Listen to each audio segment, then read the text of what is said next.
नमो नमः सर्वेभ्यः। आज हम संस्कृत सामान्यम दूरवा कक्षा 4 के प्रश्नोत्तरों को करेंगे।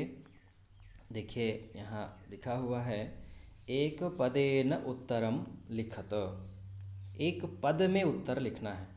जैसे कि पहला प्रश्न है, गंगा किम हंति। तो किम के स्थान में क्या हो जाएगा? पापम। केवल पापम लिखना है, न कि पूरा गंगा पापम हंति। इस प्रकार से नहीं लिखना है। जहाँ एक पदेन लिखा रहेगा वहाँ एक पद में हमें पापम इतना केवल लिखना है। दूसरा प्रश्न है, केतकी गंधम आघ्राय के स्वयं आयान्ति। तो उत्तर क्या होगा? के स्वयं आयान्ति। केतकी गंधम आघ्राय, केतकी पुष्प को सूंघ करके कौन स्वयं ही आ जाते हैं? तो षट्पदाः, इसका उत्तर होगा षट्पदाः। अगला प्रश्न है, सर्वोत्तमं भूषणं किम अस्ति। सर्वोत्तमं भूषणं, सर्वोत्तम आभूषण क्या है? तो सर्वोत्तम आभूषण क्या है? वाग्भूषणम। क्या है? वाग्भूषणम। प्रीतिरसायनम किम अस्ति। प्रेम रूपी रस का आश्रय क्या है? तो किम के स्थान में क्या हो जाएगा? मित्रम। प्रेम रूपी रस का आश्रय मित्र है। सर्वस्य के परीक्ष्यन्ते। सर्वस्य के परीक्ष्यन्ते स्वभावाः। यहाँ के स्थान में क्या हो जाएगा? स्वभावाः। एक वाक्येन उत्तरम लिखत। एक वाक्य में उत्तर हमें लिखना है। अब एक वाक्य में उत्तर लिखना है। पहला प्रश्न क्या है? केशाम कृते महोदधिः अपारो नास्ति। केशाम, तो केशाम के स्थान में क्या हो जाएगा? व्यवसाय द्वितीयानां कृते महोदधिः अपारो नास्ति। यहाँ पूरा लिखना है। मैंने केवल एक पद में लिख दिया है व्यवसाय द्वितीयानाम। आपको पूरा लिखना है। क्या लिखना है? व्यवसाय द्वितीयानां कृते महोदधिः अपारो नास्ति। ख नंबर का प्रश्न है, अर्थैः समायुक्तोपि कः परिभवपदं याति। यानी धन से संयुक्त होने के बाद भी कौन पराजित हो जाता है? परिभव पदम याति। तो क्या लिखा है? कः। कः के स्थान में क्या हो जाएगा? कृपणः। तो आपको पूरा लिखना है। अर्थैः समायुक्तोपि कृपणः परिभवपदं याति। फिर आगे क्या प्रश्न है? संतः कानि घ्नन्ति। संत जो होते हैं, संत महात्मा जो होते हैं, वो क्या नष्ट कर देते हैं? तो इसका उत्तर भी आपको तीनों लिखना है। कैसे लिखना है? संतः पापम तापम दैन्यम च घ्नन्ति। संतः पापम पापम तापम दैन्यम च घ्नन्ति। अगला प्रश्न है, कान अतीत्य कः मूर्ध्नि वर्तते। तो कान के स्थान में और कः, दो प्रश्न यहाँ है। एक ही प्रश्न में दो प्रश्न है। कान अतीत्य कः मूर्ध्नि वर्तते। क्या बीतकर क्या श्रेष्ठ होता है? तो क्या लिखा है? सर्वान् गुणान् अतीत्य स्वभावः मूर्ध्नि वर्तते। केवल मूर्ध्नि वर्तते आपको लगाना है आगे। सर्वान् गुणान् अतीत्य स्वभावः मूर्ध्नि वर्तते। इस प्रकार से इसका उत्तर होगा।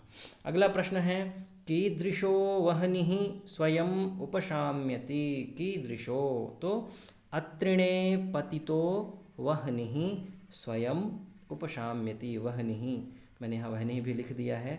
ये वह्निः एक बार, यही वह्नि यहाँ मैंने लिख दिया है। तो ये वह्निः एक बार ही लिखना है आपको, दो बार नहीं लिखना है कि मैंने यहाँ लिख दिया तो दो बार आपको लिखना है। तो अत्रिणे पतितो वह्निः स्वयं उपशाम्यति। एक वाक्यन के सभी प्रश्न पूरे हुए।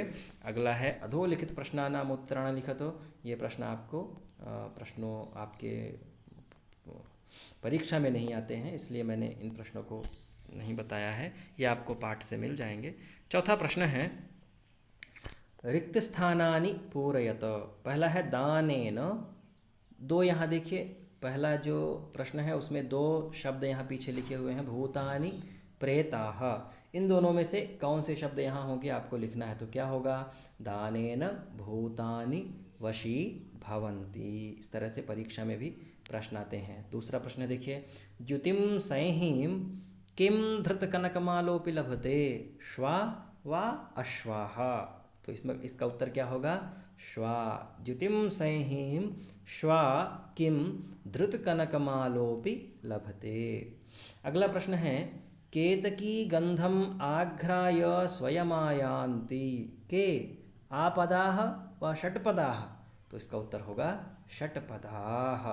केतकी गंधमाघ्राय स्वयमायान्ति षट्पदाः। अगला प्रश्न है, क्षमा शस्त्रं करे यस्य किम करिष्यति। सज्जनः दुर्जनः। इन दोनों में से कौन सा होगा? तो दुर्जनः। क्षमा शस्त्रं करे यस्य दुर्जनः किम करिष्यति।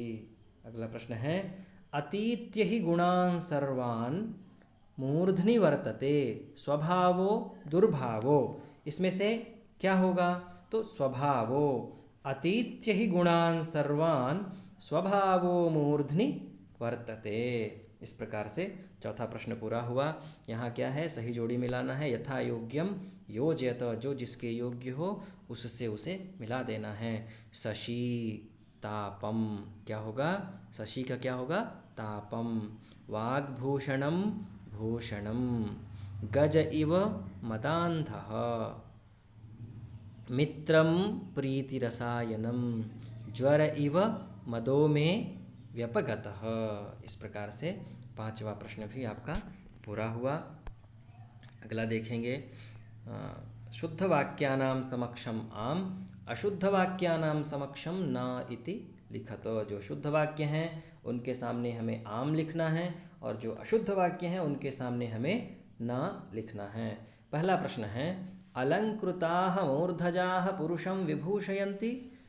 तो अलंकृत अच्छी तरह से बाल बनाने से क्या व्यक्ति की शोभा बढ़ती है? वाक्य क्या सही है?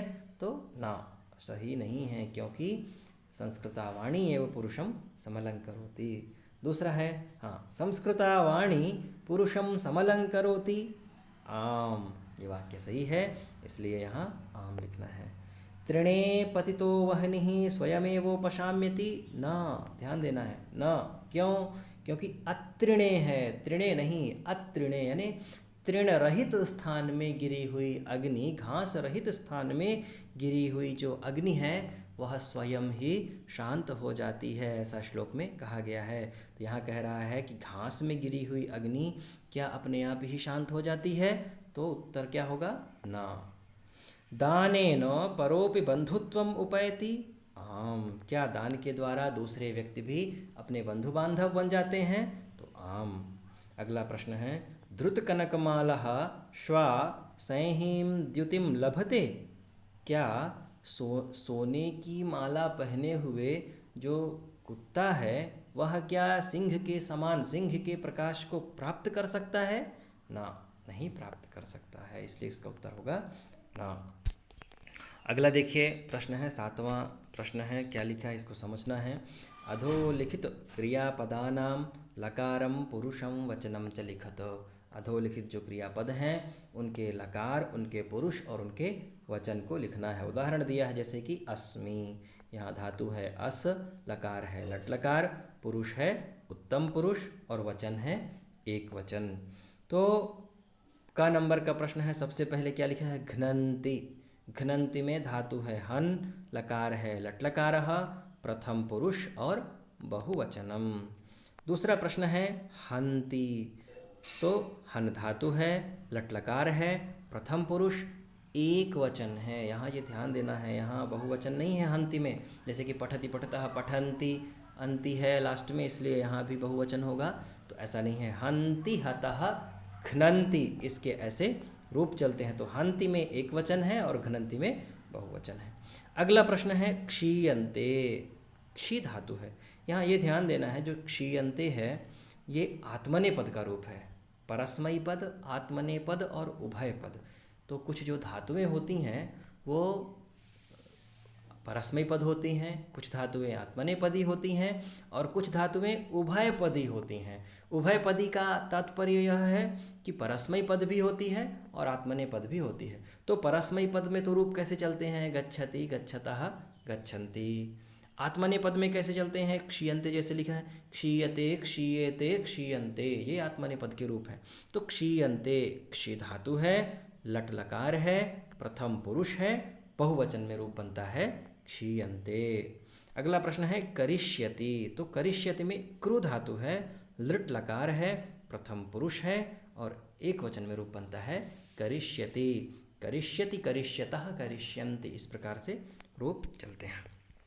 अगला प्रश्न है देखिए, उदाहरणानुसारम पर्याय शब्दम लिखत। उदाहरण के अनुसार हमें पर्याय शब्द को लिखना है, पर्यायवाची शब्दों को लिखना है। सबसे पहला शब्द है गंगा, जिसका अर्थ है देव नदी। उसी प्रकार से संतः, संतः का अर्थ क्या हुआ? महात्मा। शिखरः, शिखरः का अर्थ हुआ श्रृंगम, श्रृंगम। शिखरः श्रृंगम, श्रृंगम यानी पर्वत की सबसे ऊंची जो चोटी है उसे शिखर कहा गया है, उसी को श्रृंगम कहा गया है, उसी को पर्वताग्रह भी कहते हैं। वीरः शूरः, षट्पदाः भ्रमराः, नयनयोः नेत्रयोः, इस प्रकार से पर्याय शब्द पूरे हुए। अगला प्रश्न है, 9वां प्रश्न है, रेखांकित रेखांकित पदान्याधृत्य प्रश्न निर्माणम कुरुत। जो रेखांकित पद है उससे हमें प्रश्न निर्माण करना है। जैसे कि ते लिखा हुआ है तो ते से हमें प्रश्न बनाना है, तो ते के स्थान में क्या हो जाएगा? के प्रश्नवाचक शब्द हैं तो ते के स्थान में हो जाएगा के सर्वत्र मिलन्ति। उसी प्रकार से दूसरा है दानेन वैराण्यपि नाशम यान्ति। तो दानेन के स्थान में क्या हो जाएगा? केन, केन वैराण्यपि नाशम यान्ति। इस प्रकार से ये प्रश्न बन जाएगा। कृपणः परिभवपदम याति। तो कृपणः के नीचे अंडरलाइन है, तो कृपणः से हमें प्रश्न बनाना है, तो कृपणः के स्थान में क्या हो जाएगा? कः, कः परिभवपदम याति। अगला प्रश्न है मे मदः ज्वर इव व्यपगतः। अब आप सोचेंगे कि मे शब्द है, जिस प्रकार से ते था तो ते के स्थान में के हो जाए, पर ऐसा नहीं है। जो मे शब्द है वह षष्ठी विभक्ति एक वचन में रूप बनता है मम में। अस्मद शब्द का रूप है तो मम में दो रूप बनते हैं, वहाँ मम भी बनता है और मे भी बनता है। तो मम मदः ज्वर इव व्यपगतः या फिर मे मदः ज्वर इव व्यपगतः, दोनों समान हैं। तो मे पूछा है तो मे के स्थान में क्या होगा? कस्य, कस्य कयोः केशाम। षष्ठी एक वचन में प्रश्नवाचक रूप क्या बनता है? कस्य। तो क्या बनेगा? कस्य मदः ज्वर इव व्यपगतः। अगला प्रश्न है केयूराः पुरुषं न विभूषयन्ति। तो केयूराः कम न विभूषयन्ति, पुरुषम के स्थान में हो जाएगा कम न विभूषयन्ति। इस प्रकार से 9वां प्रश्न भी पूरा हुआ। अगले प्रश्न को देखेंगे। अगला प्रश्न है 10वां श्लोक। 10वां प्रश्न है श्लोक पूर्तिम कुरुत। श्लोक को पूर्ण करना है। जैसे कि देखो लिखा है, आपको पाठ से भी स्पष्ट रूप से पाठ में ये श्लोक लिखे गए हैं। आपको इन श्लोकों को स्मरण भी करना है, तो जिससे आप आराम से श्लोक पूर्ति कर सकते हैं। क्या लिखा है? गंगा पापम सशीतापम दैन्यम कल्पतरुस्तथा पापम तापम च दैन्यम च घ्नन्ति संतो महाशयाः। फिर है नात्युच्च शिखरो मेरुः नाति नीचम रसातलम व्यवसाय द्वितीयानां नाप्यपारो महोदधिः। अगला प्रश्न है गुणाः कुर्वन्ति दूतत्वं दूरेऽपि वसतां सतां केतकी गन्धमाघ्राय स्वयमायान्ति षट्पदाः। अगला श्लोक है क्षमा शस्त्रं करे यस्य दुर्जनः किं करिष्यति अत्रिणे पतितो वह्निः स्वयमेवोपशाम्यति। अगला प्रश्न है सर्वस्य हि परीक्ष्यन्ते स्वभावानेतरे गुणाः अतीत्य हि गुणान् सर्वान् स्वभावो मूर्ध्नि वर्तते। इस प्रकार से इन सभी श्लोकों की पूर्ति करनी है। योग्यता विस्तार के लिए आप अपनी योग्यता को बढ़ाना चाहते हैं तो क्या करना है? पाठे समागतान श्लोकान कंठस्थम कुरुत। पाठ में जितने भी श्लोक हैं इन श्लोकों को कंठस्थ करना है, क्योंकि आपकी परीक्षा में भी 2 श्लोक पूछे जाते हैं। तो जब आप कम से कम 6 श्लोक याद करके रखें, हो सकता है 4 श्लोक आपके परीक्षा में पूछे जाएं, तो उन श्लोकों को तो नहीं लिखना होता। जो प्रश्न परीक्षा में न पूछे गए हों, जो श्लोक परीक्षा में न पूछे गए हो, उन श्लोकों को लिखना पड़ता है। इसलिए हमें ज़्यादा से ज़्यादा श्लोकों को याद करना चाहिए और शुद्ध लिखने का अभ्यास भी करना चाहिए, जिससे हम परीक्षा में अच्छे अंक प्राप्त कर सकें। अगला क्या लिखा है देखिए, पाठ्य पुस्तकेतराणि सुभाषितानि पठत। पाठ्य पुस्तक से अलग जो कुछ भी सुभाषित हैं, उन सुभाषितों को भी हमें पढ़ना है। पाठ्य पुस्तकेतरान 10 सुभाषित श्लोकान लिखत। पाठ्य पुस्तक से अलग 10 श्लोकों को हमें लिखना है। तो ये आपका प्रश्नोत्तर चतुर्थ पाठ का पूर्ण हुआ। और आगे भी मैंने 5 पाठ, 6 पाठ, 7 पाठ के प्रश्नोत्तरों को भी मैंने पढ़ा दिया है। आप वीडियो की लिंक में जा कर के आप देख सकते हैं, और इस वीडियो को ज़्यादा से ज़्यादा छात्रों के पास भेजें, जिससे सभी छात्र इसका अभ्यास कर सकें। नमो नमः।